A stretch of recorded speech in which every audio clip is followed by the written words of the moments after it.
بسم اللہ الرحمن الرحیم۔ السلام علیکم۔ درباری ٹی وی یوٹیوب چینل پر آپ سب کو خوش آمدید کہتے ہیں۔ رات کا یہ پہر، ہر سو خاموشی اور جان لیوا تنہائی میں بستر پہ بے جان سی حالت میں پڑی سوچ رہی ہوں، کیا کچھ نہیں دیا زندگی نے مجھے۔ اذیت، تکلیف، وحشت۔ مجھے ان گناہوں کی سزا ملی جو میں کبھی کیے ہی نہیں تھے۔ میں نے ہمیشہ ہی دوسروں کی خوشی کے لیے جینا سیکھا، لیکن کبھی اپنے بارے نہیں سوچا۔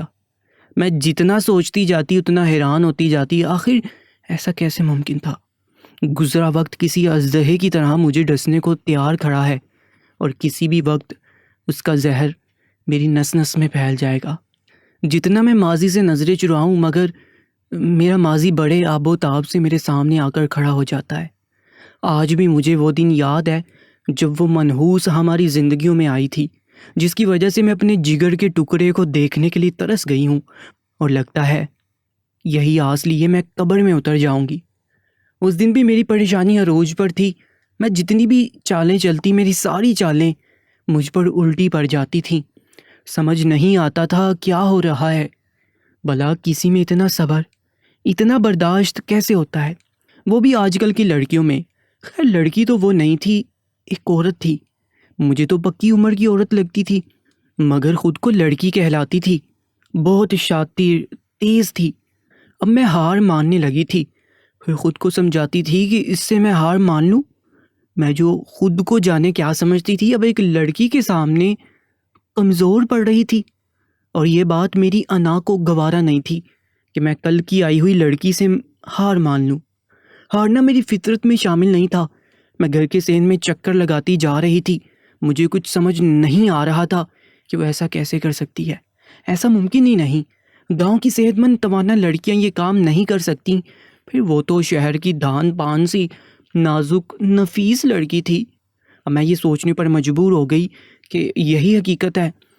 دل تو اس بات کو ماننے سے قاصر تھا، مگر دماغ دل کو جھٹلا رہا تھا کہ یہ لڑکی کوئی عام لڑکی نہیں، بہت ہی کوئی شاطر لڑکی ہے جو میرے سمجھدار بیٹے کو پاگل بنا کر یہاں تک آئی تھی۔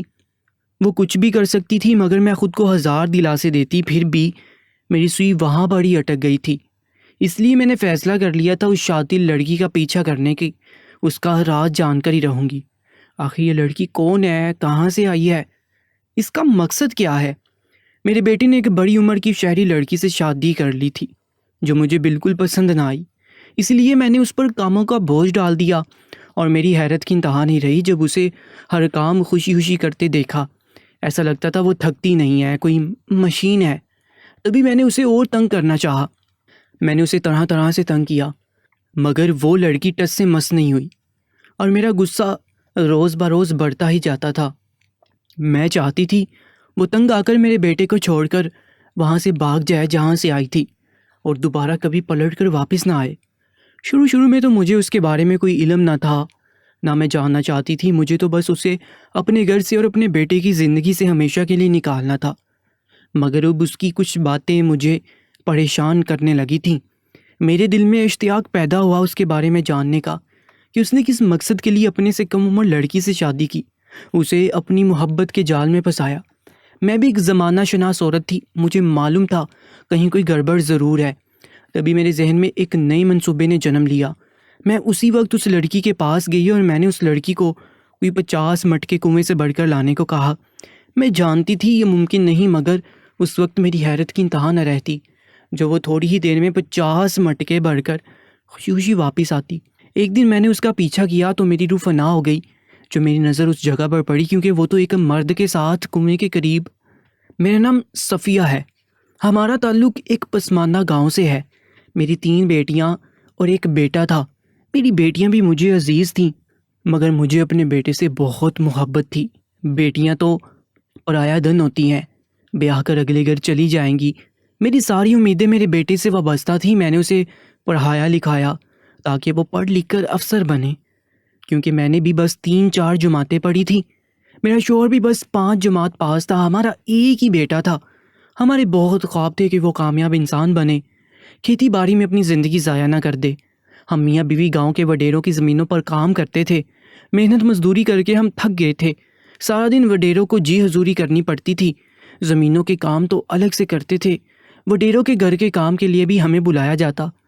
میرے شوہر کو کبھی لکڑیاں کاٹنے کے لیے، کبھی کسی چیز کی مرمت کرنے کے لیے، تو کبھی شہر سے اگر کچھ منگوانا ہوتا تو اسے بھیجتے۔